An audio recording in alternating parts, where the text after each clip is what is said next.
a chemical engineer. I went to school in Colorado at the Colorado School of Mines.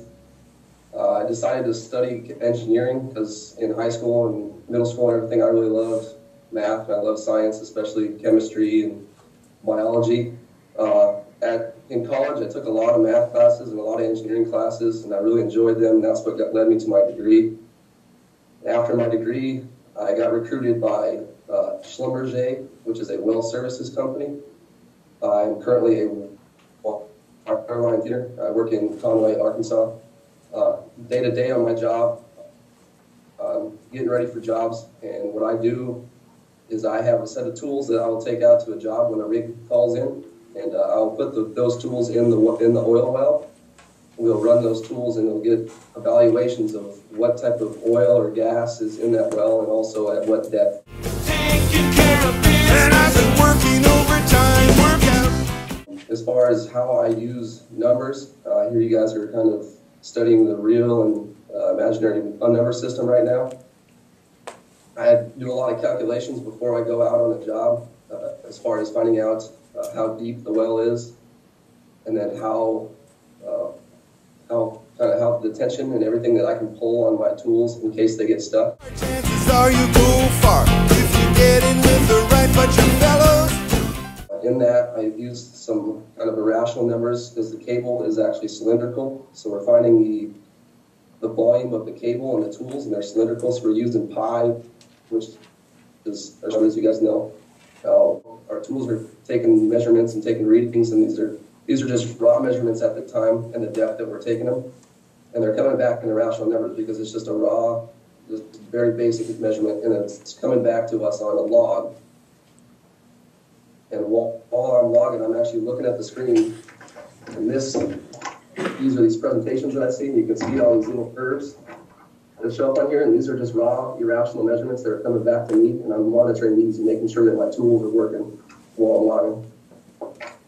The calculation that they use has a lot of very irrational numbers, and it's got the square roots of pi over 4 and things like that that are obviously, as you guys know, irrational numbers, and that number gives them an idea of the amount of oil that's there.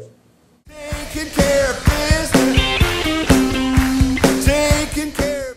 The final number that we're getting out of there is an integer or a whole number we're just taking. I can pull 5,000 pounds of my tools in case they get stuck. Every way you've been taking care of business. You're so fine. During the job, we're watching the depth and tension on the tools. We can monitor if they're getting stuck or not. And the depth is going to be whole number, and it's going to be counting down or counting up depending on if we're going into the well or we're pulling out of it. And in that case, we use a lot of negative numbers to assign a direction. So if we're going into the well, we're going positive direction. If we're pulling out of the well, we're in the negative direction. That's really kind of how I'm using numbers mostly on the day-to-day basis on my job. I'd really like to, I guess, offer that up to questions right now if you guys have any for me. He was talking about drilling down here, and so you're going positive that direction, right? Yes. Okay. So it's going positive down? Down. Down is positive. That's what I want to clarify. So it's opposite. Yeah. It's opposite, right?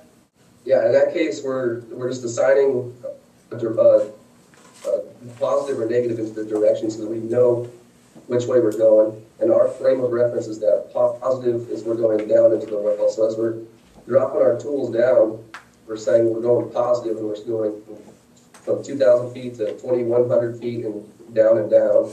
And then when we start pulling our tools out of the hole, we were saying that we were going in the negative direction, so the tools are coming out. So if they're at 2,100 feet, then we're coming out the next feet at 2,000 feet coming out.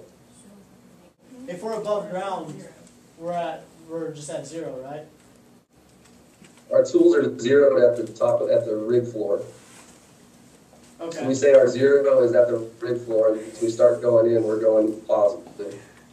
Above ground doesn't carry any measurement whatsoever, right? Our computer system, it'll say that it's at negative 10 feet if we're 10 feet above the rig floor, but in reality, it means nothing to the clients or to us if our tools are at negative 10 feet and it's getting measurements, because that's not in the hole. Okay. If you ever get annoyed, look at me, I'm self-employed. I love to work at nothing all day.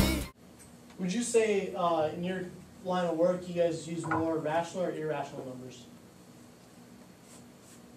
I'd say we use much more irrational numbers. Just based on doing our calculations, we're just getting these calculations and equations that we use are just pumping out just numbers that have the decimals that have all kinds of places, and we're really getting irrational numbers and we're kind of rounding them to where we can use them into more almost a rational form, but we round them off.